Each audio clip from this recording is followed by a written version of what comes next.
Good evening, everyone. I'm Diane Funston. I'm YubaSutterArts&Culture's poet in residence for my second year. And this is Poetry Square. Welcome. We're going to share poetry tonight. We have myself and three other poets who will be reading from a diverse area. We have Delaware, we have Southern California, we have Seattle, and we have myself here in Marysville, California. So I'd like to thank Yuba Sutter Arts and Culture for the opportunity for the show, and sit back and enjoy some poetry.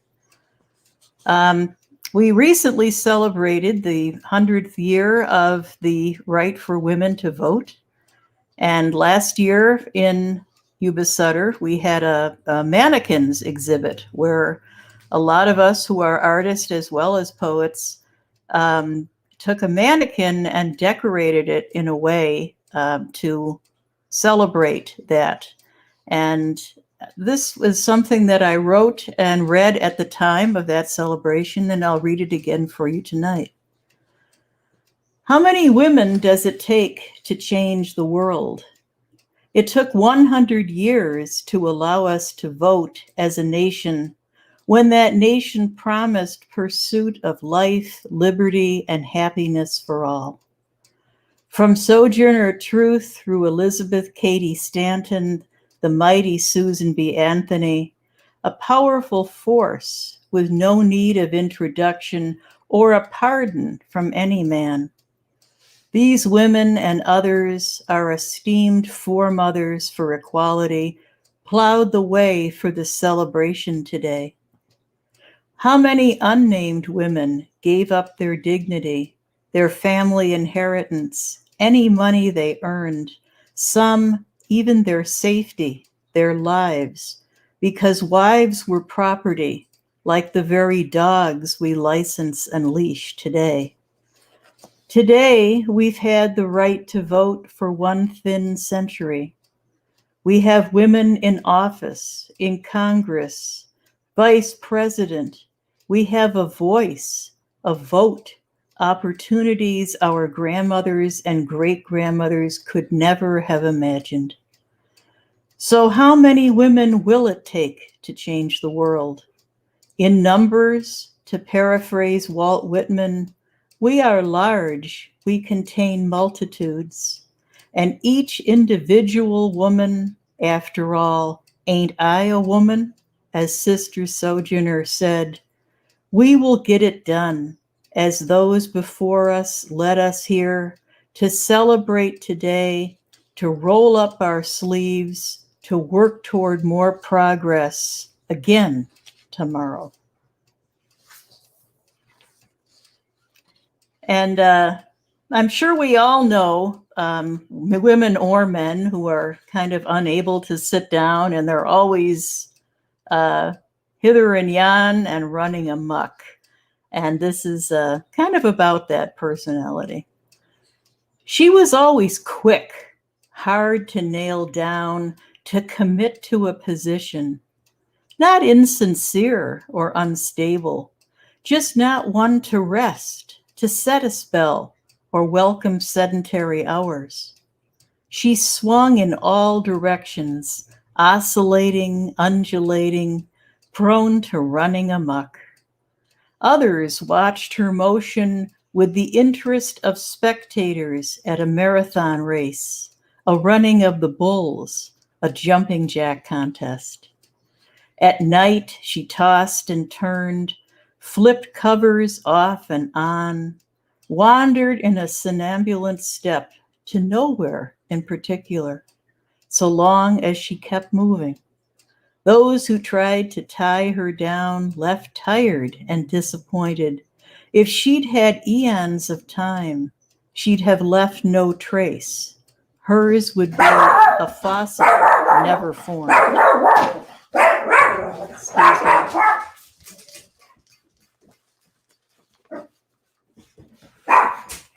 And this is called All Are Sacred.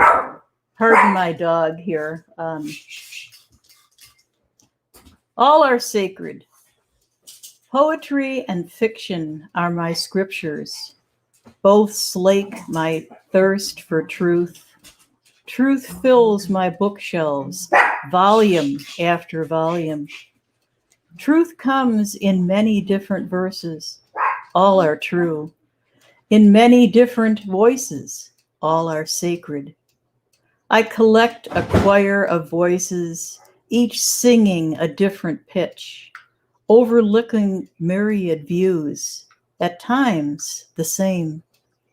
A deep forest, an angry ocean, so many ways of seeing and saying truth, but never with a capital T, often in erasable pencil. That's how it is then. Truth is mutable. It changes with experience. It is amused by alternative answers, especially by those who are entirely certain.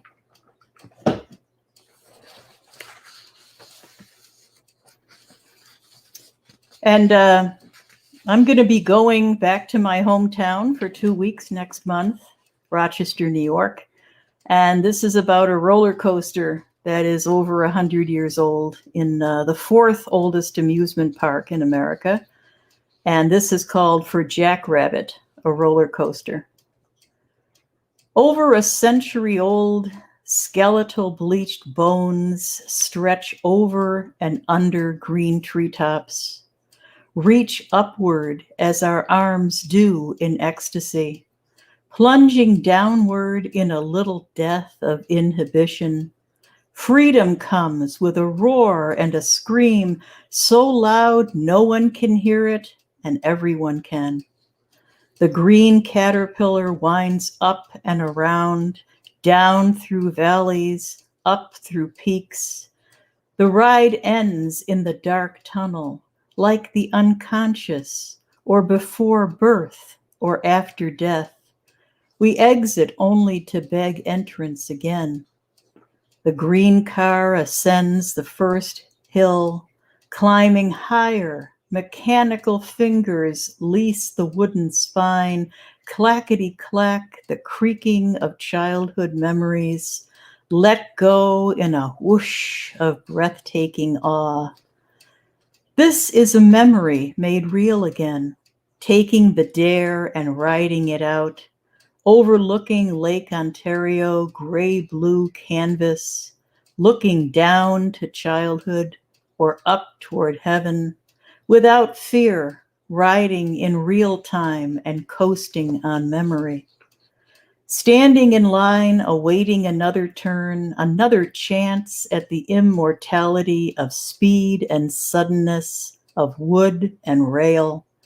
A time machine resurrecting youth again. Round and round she goes. Where will we be when she comes out of the tunnel? Who were we when we went in? Over a century old, skeletal bleached bones stretch over and under green treetops, reach upward as our arms do in ecstasy, plunging downward in a little death of inhibition. Freedom comes with a roar and a scream so loud no one can hear it and everyone can.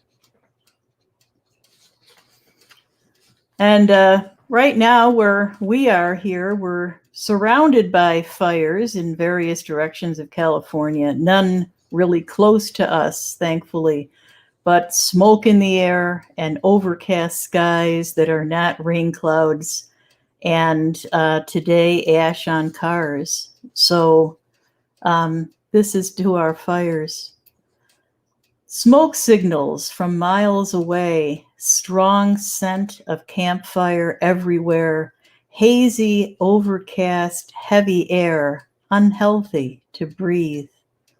Pine trees, flammable Roman candles lit by something, someone, deliberate, accidental, an act of miscalculated stupidity mixed with drought and wind. And conifers alight leap from one to another, a mishappening of fire atop a foothill's birthday cake, And the old saying, we all fall down, ashes to ashes, dust to dust. Dare they build again in the enchanted forest, lured by the dream of living wild, an authentic life in the woods, nature out the back door. But remember, fire makes nature stronger, cracks open pine cones that wouldn't germinate without the lick of flame awakening them. Animals scatter to lower ground, reassess instinct into strategy, unlike humans who rebuild over and over again. And one of our guests who will be with us tonight, Cathabella Wilson and her husband, Rick. We have a Zoom program during the week where Rick plays the flute, and it inspires us to write poetry to it. And so these few are things that I wrote while listening to Rick Wilson's playing one of his many flutes. Walking, snowy woods, just enough sun for icicles to cry.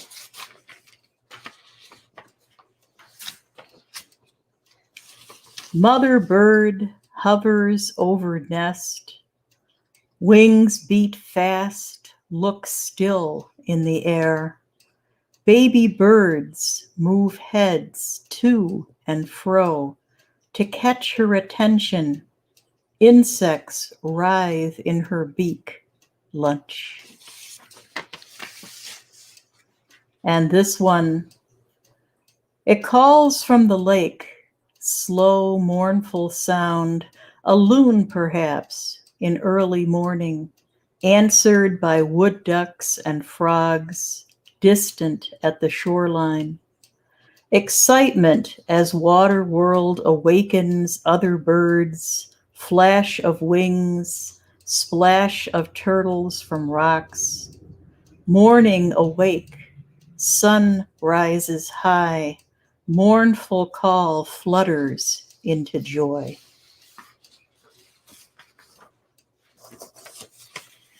And I've also learned a new form of poetry called the charita, which is very short and tells a story in just a small amount of lines. So I'm going to read you a couple of those. Garden still life. First pumpkin turns a shade lighter. Oranges still dark green. Bees make love to hollyhocks. Grandfather taught me patience with a trowel and a hoe, how to pinch petunias to make them lush. She was rescued from the desert and lived long in the mountains. Liquid brown eyes, white coat, black spots, buried beneath Japanese maple.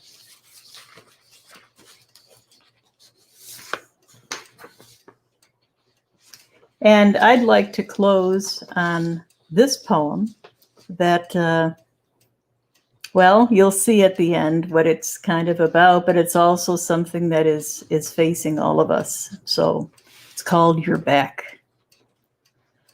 I've got plans, too much to do. Now you're back. I noticed you all over town. I don't want to see you. There's nothing in it for me. You've been with so many others, left them in all states of despair. I know some of those whose lives you've ruined. Now that I know you're back, I won't be that easy to find. I'm not hanging out in the usual places. Won't say I'm hiding from you, just living my life. I won't fall for your embrace, your breath in my ear. So stay away, stay out of my life. You're nothing but a virus to me. Thank you. And now we're going to be hearing from Christopher T. George next, who's coming to us from Delaware. Okay.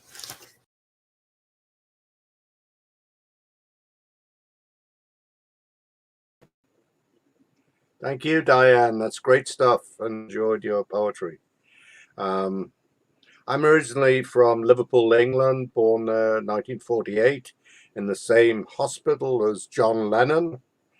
In fact, Paul McCartney was my uncle's paperboy. My uncle, Billy Matchett, was a music hall comedian, or a vaudeville comedian, as you'd put it.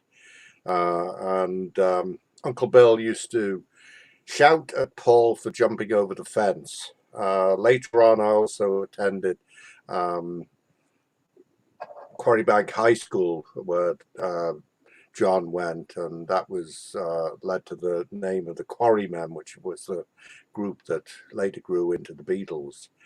In any case, I was back in, having emigrated to the United States in 1955. I went back to England to live with my grandparents and re-emigrated to the US in '68 and studied with Sister Maura Eichner and Elliot Coleman. I got very interested in poetry. I now live in Newark, Delaware, after living for a long time in Baltimore. In addition to writing poetry, I'm an artist, photographer, song lyricist, and historian of the War of 1812, Edgar Allan Poe, and Jack the Ripper. Anyway, going to begin with this rather light piece, which I wrote when I was living in Owings Mills, northwest of Baltimore. This has been a one-legged grasshopper summer, when with whirling blade we levelled the turf towns. This has been a sand stuck between our toes summer, from running reckless down burning sand mountains. This has been a sticky from water ice summer, when too fast orange, green, red got fingers, chins, t-shirts. This has been a goodbye to the barber summer, with hair plastered longer than ever from the creek. This has been a corn too hot for our mouths summer, with trill trill. Wait a minute. This has been a corn too hot for our mouths summer, when rivers of butter flowed yellow on yellow. This has been a cricket in the basement summer, with trill trill behind trash can, boiler, sink, fridge. This has been a 3 catfish an hour summer, when the longest night crawlers lured them from their beds. This has been a knees out of our jeans summer, from climbing high in apple trees to reach the moon. This has been a meeting you summer. This has been a summer. This has been a summer. And another one in kind of the light vein. Ode to the pretzel. O tasty creation of man and God, O pretzel, how your shape I love. Salty, twisted, crunchy, divining rod, aimed straight for my stomach. I approve of your crunchy charms, can't get enough. Heaven on a summer's day, to be walking by the harbour, each window mirroring the day, clean and free, as I crunch on a pretzel, all smeared with mustard. Now hell, that's some serious eating, some serious pretzel. And one going back to my Liverpool background, I made friends with the 3 well-known Liverpool poets, Adrian Henry, Roger McGough, and Brian Patton. Was able to meet them and attend an event at the Royal Albert Hall, which featured Allen Ginsberg, Gregory Corso, and a number of other quite well-known poets in Britain. This is called Allen Ginsberg in Liverpool for Adrian Henry, 1932 to 2000. You took him to the cavern. He jammed with Trevor, Drummer with Fern and the Flamingos, chinged his finger cymbals, played Tibetan rhythms. Everyone thought him the gear, the little Jew with the long hair. You said later, he talked to anyone at all. He walked down Matthew Street like a bloody saint, holier than Ringo or John, a new Messiah, serenaded by fab red guitars with suitcase-size amps. Yeah, yeah, yeah. And you and McGough were writing bat poems, Batman on the telly, hipper than the Avengers. Had yourselves immortalized in front of Cousin's Bakery, Batman cometh, with steak and kidney pies, meaty, tasty. You wanted to paint the arrival of Christ into Liverpool, and here was Alan arrived, the little hairy fella in front of the pool graffiti. Long live the Pope, King Billy forever, Mick is gear. The breeze off the Mersey lifted his locks as you hustled him from the crack to the fill, horn of a bibby freighter on the Mersey, more pints and Ted Bob notes, ding, ding, ding. He regaled Liverpool as the centre of the consciousness of the creative universe. Next morning, your cat meowed to be fed. And this is a poem by Adrian Henry, New York City Blues, for John Lennon. You do not cross the road to step into immortality. An empty street is only the beginning. The words still flow through you, even on this cold pavement, are heard in some far-off place, remote from flowers or flashbulbs. In that city, on Gothic railings, dark against the snowy park, still a dead flower, a faded letter, already 1 month old. Life is what happens to you when you're busy making other plans. The empty street is only the beginning.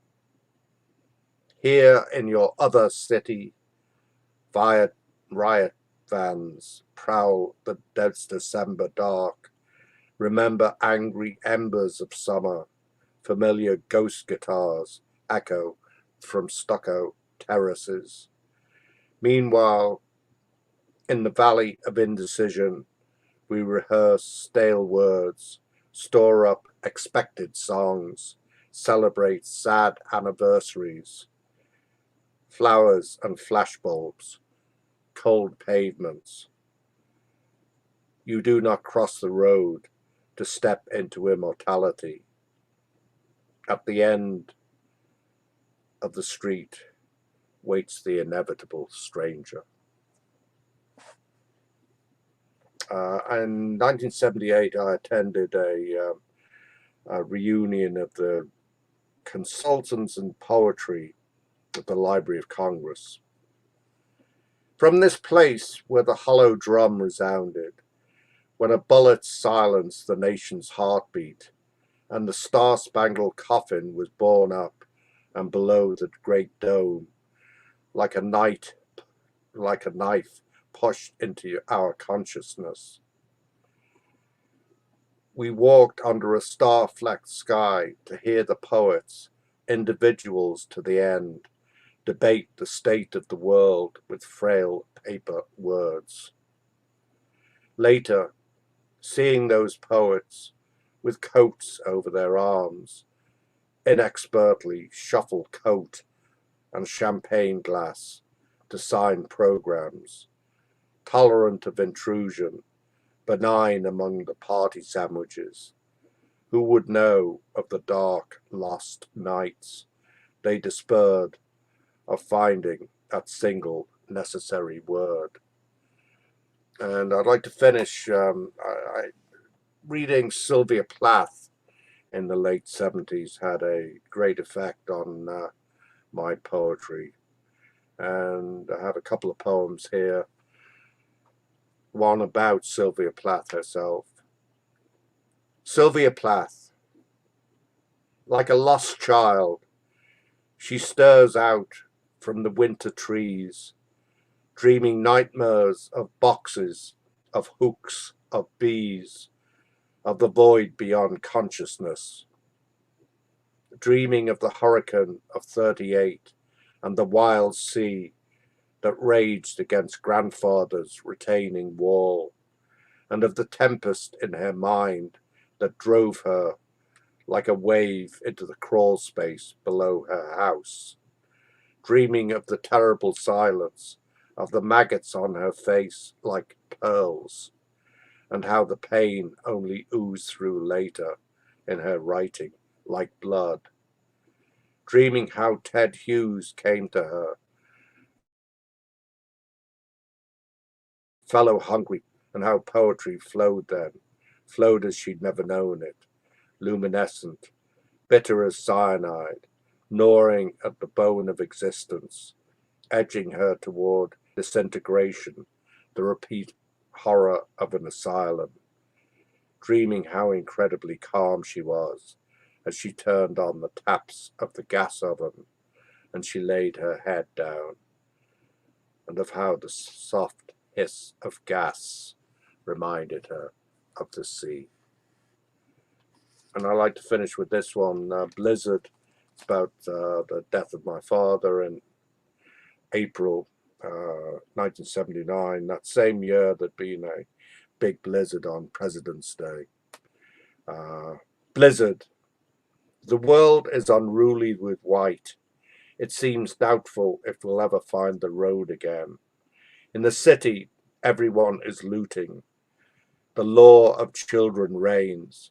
They are running through the basilicas, kicking an old man in the street. His Roman nose is a bloody pulp. A2, A2, A2. The winter rages in our living room. The cancer cells in my father have been running wild all winter, in his lung and in his blood. The seams of his pajamas cut into him like knives. In the shift my mother makes him, he resembles Almighty Caesar. The physicians and the senators stand by and watch him fall, bend over him, listening with stethoscopes as he coughs blood. A2, A2, A2. He's like a parcel of bones, waiting for the archaeologist's trowel, waiting for the looters, the grave robbers, to steal everything. There are too many knives. Every wound is fatal. The vast shoulder of snow heaves against the house. We can't open the door. We are sealed in this box forever. Thank you.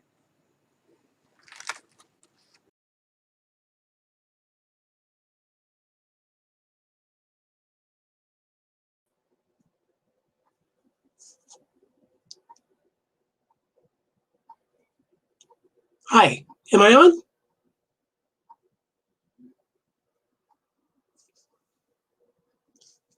Yes, I'm on. Okay, thank you, Shantae.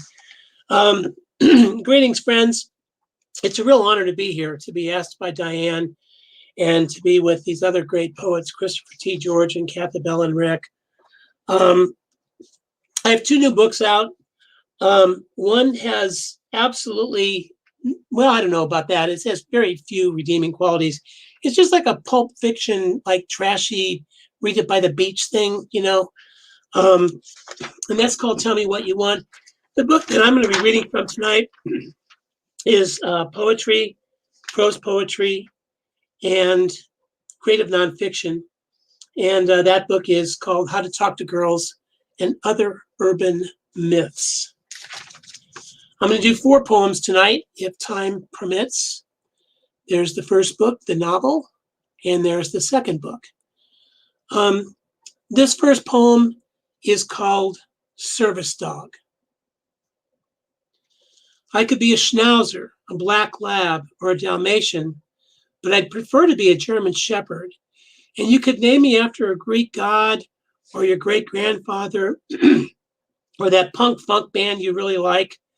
When we go out, I would start wagging my tail like a pendulum in heat, and you could dress me in one of those neon orange vests with the silver stripes, maybe neon yellow on special occasions that read in big block letters, service dog.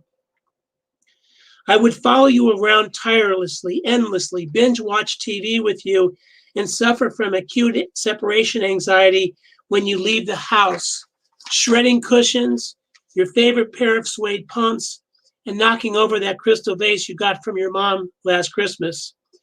Upon your return, of course, I would shamelessly avoid direct eye contact, thereby implicating the cat. I would sleep with you, cuddle with you, and be your oversized lapdog with an insatiable desire to please and be petted by you. I would lick your face. I would drool, but only a little. After you give me a bath in the mudroom, I would shake a dog halo spray all around the room. I would be the epitome of loyalty, faithfulness, and fidelity, loving you unconditionally into perpetuity. On weekends, you could take me for walks to the park and teach me to sit up and beg. You would feed me human food under the table, even though you're not supposed to. And if I ever sensed that someone was threatening you, I would bare my teeth, snarl menacingly, and transform from your watchdog and your personal canine unit. Essentially, I would love you like you've never been loved before. And even if you drank tequila through a crazy straw and texted your ex-boyfriend 6 times, I'd sit up with you all night while you cried and say to you with my eyes, he wasn't good enough for you anyway. I would love your love poems, listen to your songs, and admire your watercolor paintings of sailboats at sea and clouds drifting across impossibly blue skies.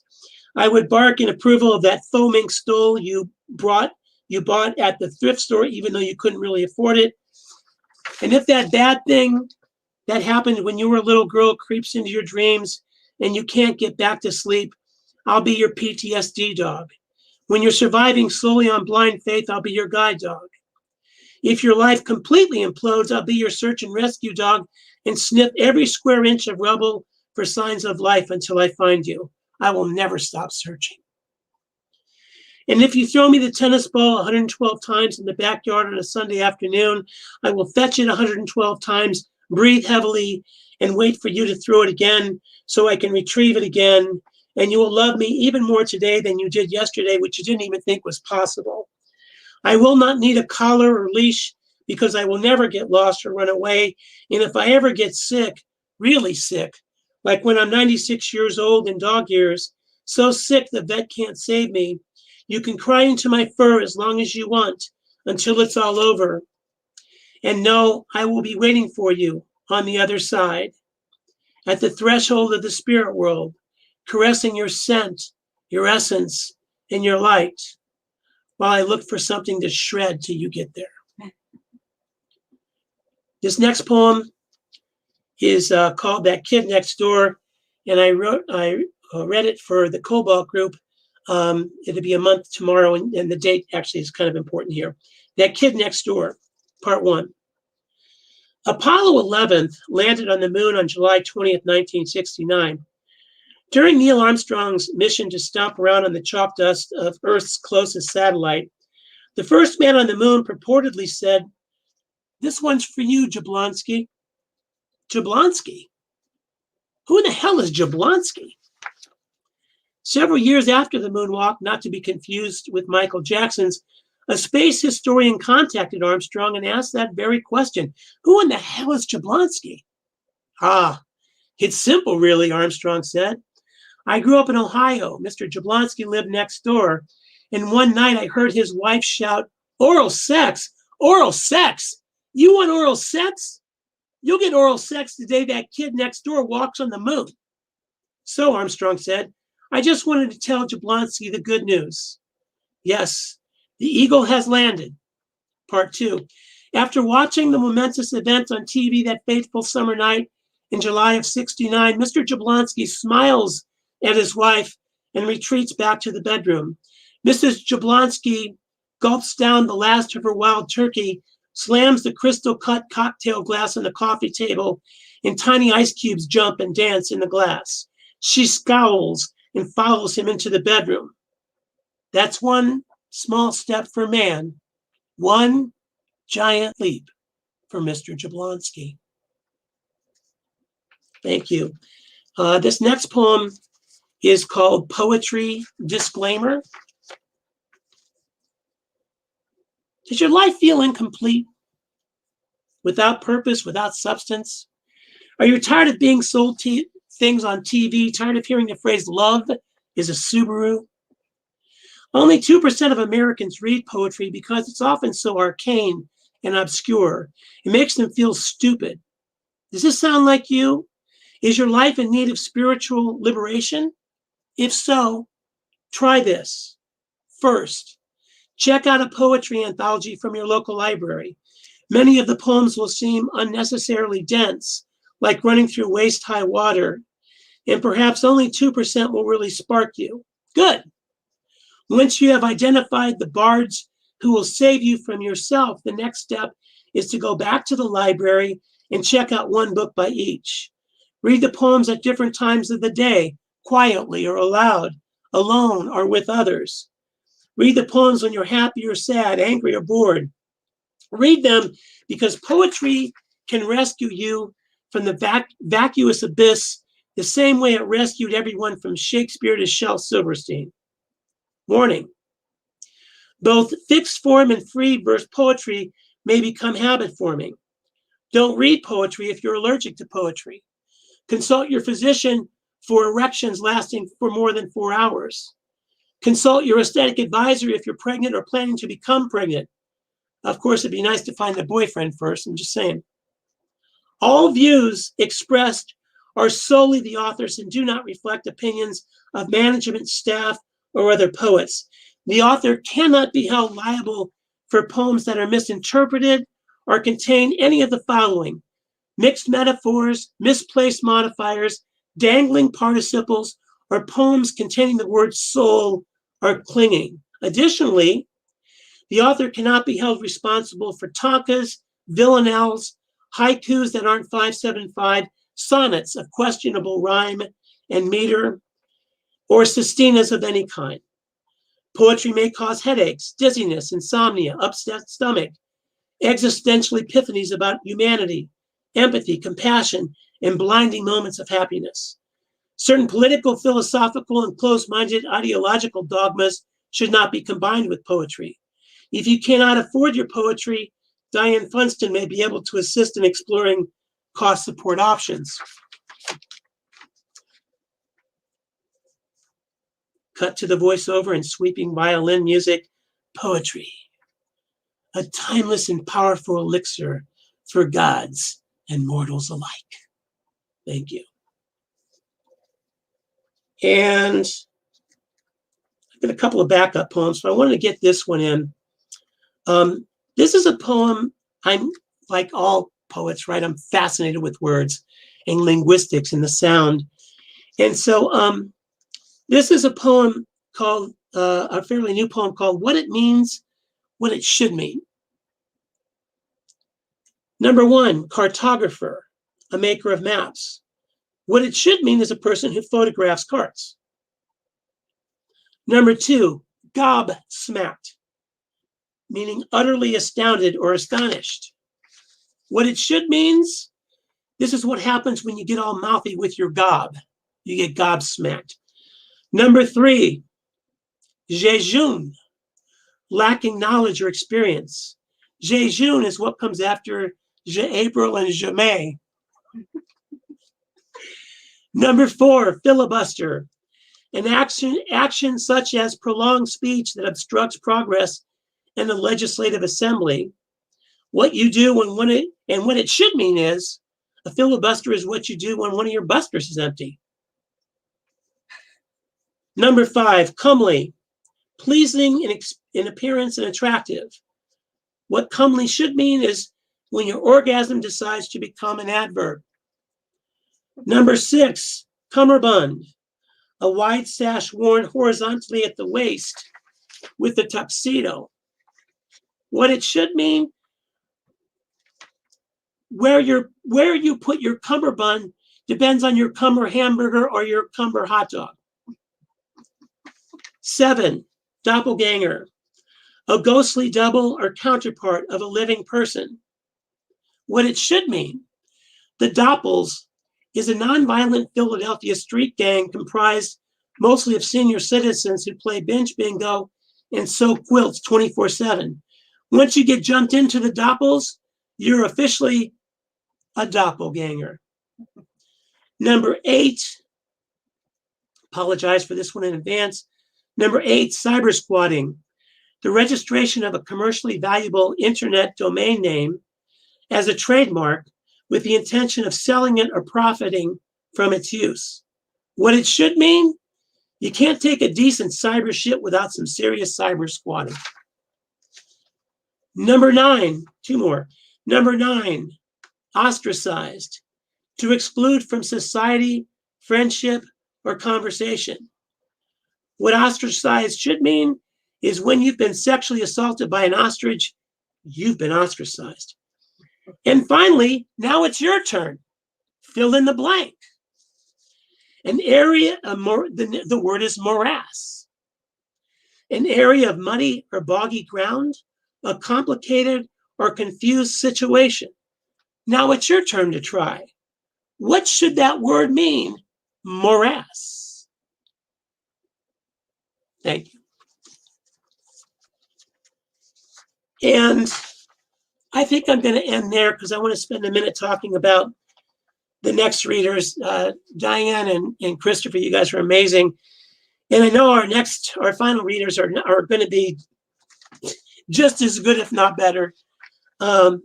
Please welcome Cathabella Wilson and her flute-playing husband, Rick.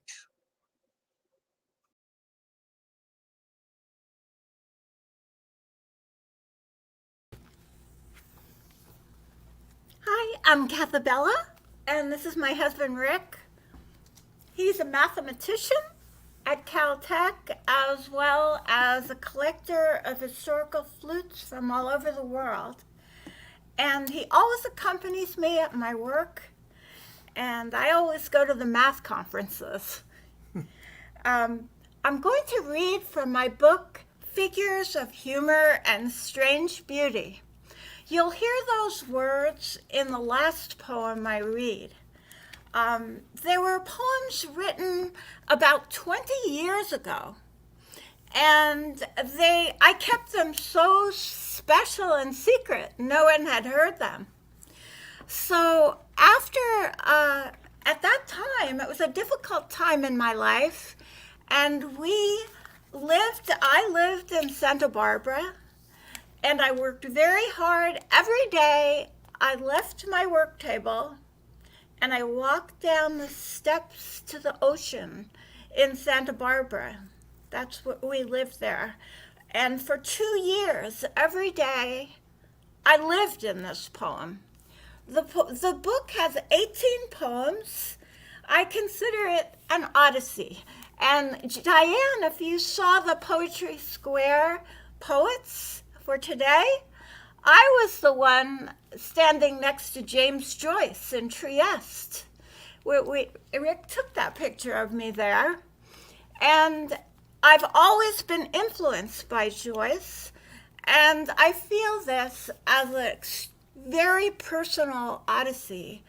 It's a matter of self-discovery, and every part of my life in that time was blended into the poem. So they're very ordinary things and very exciting, important things.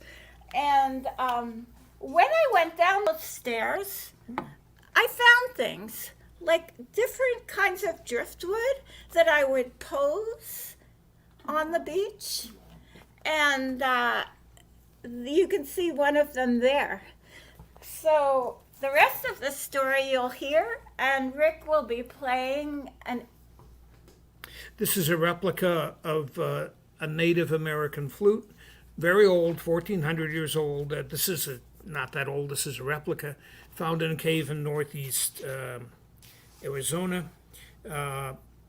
It's a very simple thing, a tube open at both ends, and it's played in a weird way inside the lips against the teeth.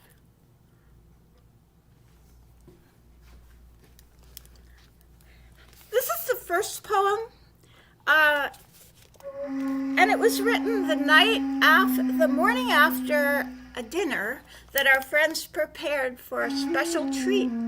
And for the dessert, there were little cookies around the edge of a melon filled with gelato. And I picked up one of the cookies, what I thought was the cookie, and this is what happened. Her wish. At the foot of the stairs, the stones lay in wait. At first, she felt the heaviness of their silence. She held her tongue and wished to hear a voice. Later, she began to carry them home. They gradually took over her house. From all the ledges and shelves, they stared down at her with their indecipherable markings. She was charmed and wished to understand. Her third wish came true when she began to eat them, one by one. Luckily, the first was small and light, and it was when it cracked between her teeth that she began to hear them speak.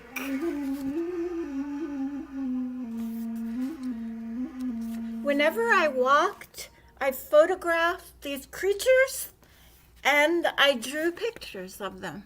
And this book is a manuscript record, so it has little excerpts from that.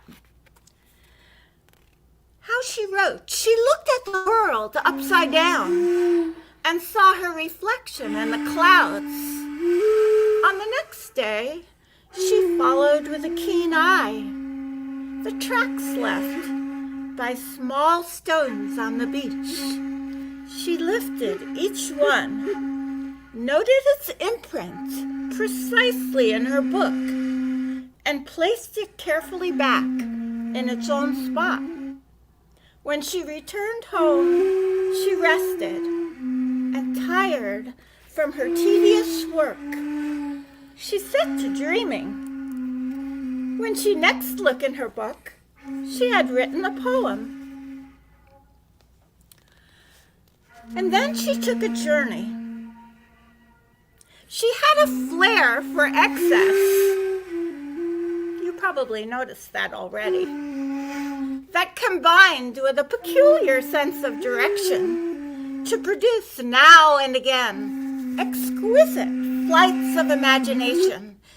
It was on one of these journeys, and as it neared her birthday, that she bought the airline tickets, one for herself and one for the enormous spool of white silk cord.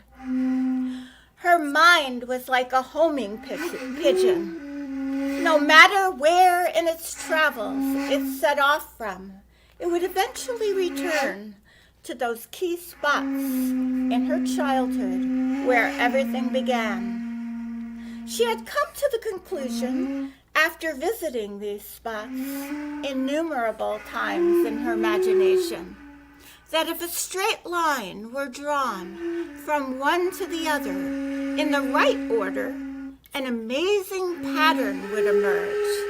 It would be the key to everything. Now, with her silk cord, she was bound and determined to find out. She had planned her arrival for dusk. The streets would begin to empty, and she would have the least interference. Things were remarkably the same as she remembered, except they were closer together. What she had thought to be hills were only slight inclines, as is the case on such return trips. She worked through the night, walking, tying, and turning. The white lines sparkled in the moonlight through the empty streets, and as the breeze played upon them, the church, the school, the house, the tree on the hill where she first collected stones, the wall on which she sat and overlooked the hill. By the first light of morning, her work was done.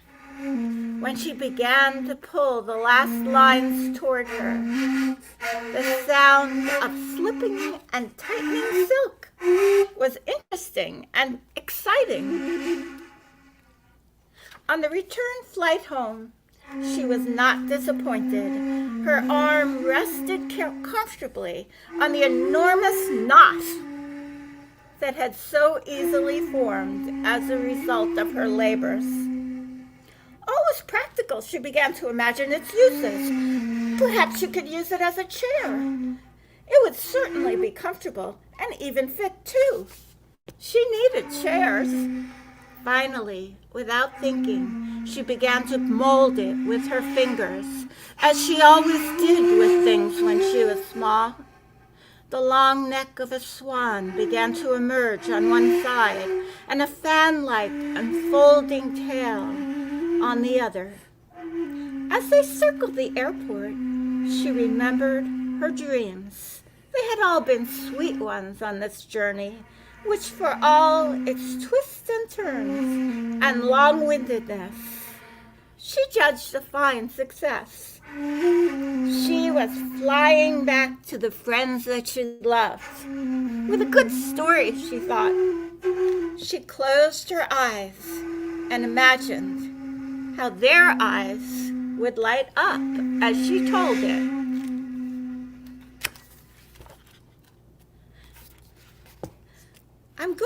I'll tell you just a little bit of where I wrote a lot of the poems, but they actually went all over the places I traveled to. But at home, Mesa Lane. First lines sprang into her head and fell at her feet. She walked on the long strips of bark discarded by the trees. This was the street that she lived on, and she walked there every day. She had felt for a long time that it had built by someone. It had been built by someone as a great poem. It was a magnificent conception and humorous too, she thought. A poem she could walk into. Cars even drove through it on either side of the long straight line of tall, wide trees. And this is the final poem. I've never read it for an audience. This book was published in 2019, right before the pandemic started.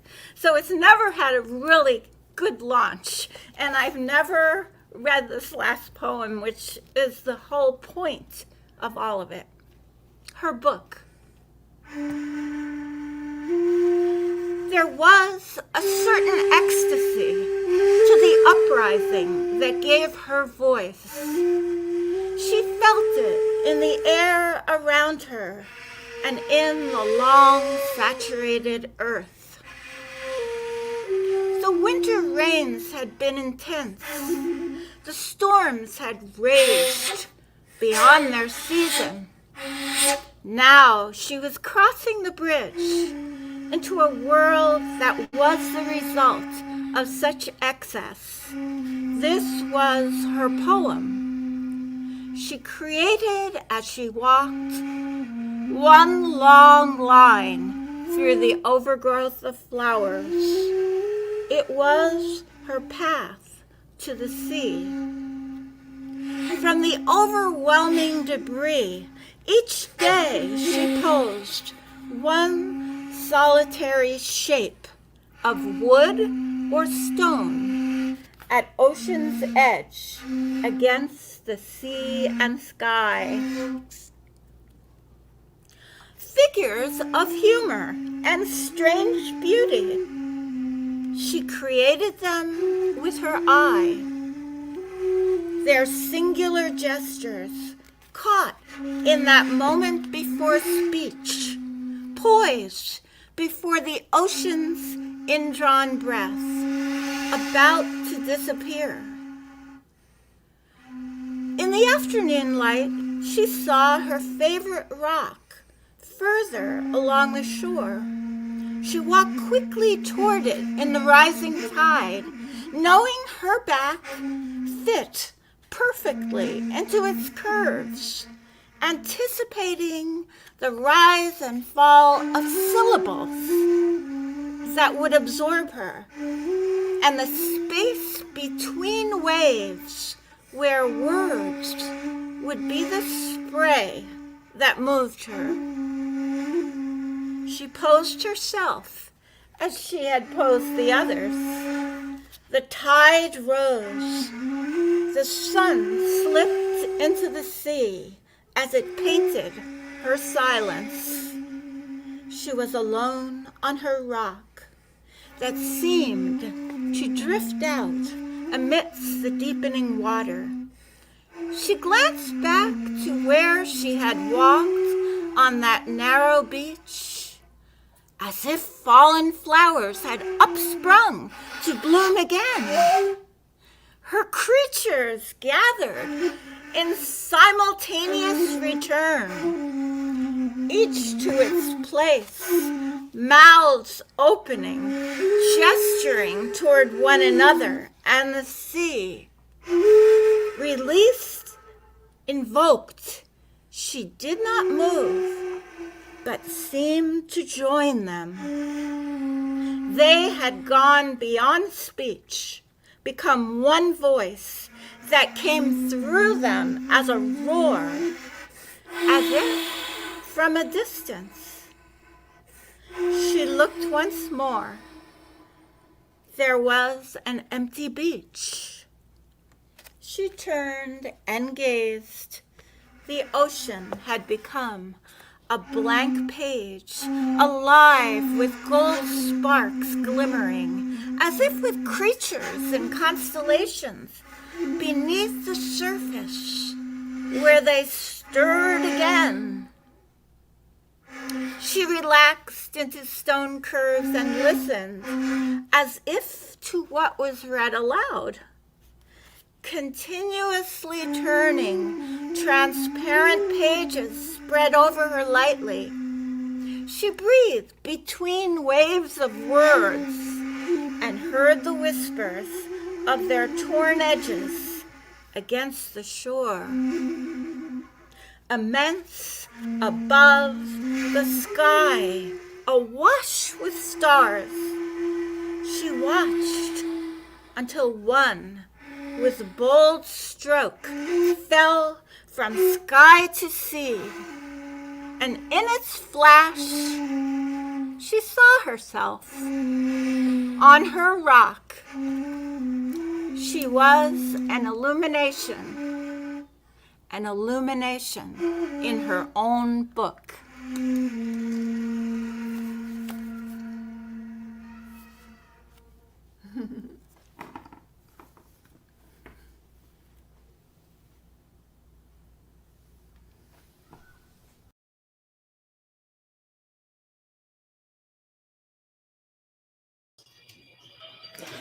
And there you have it.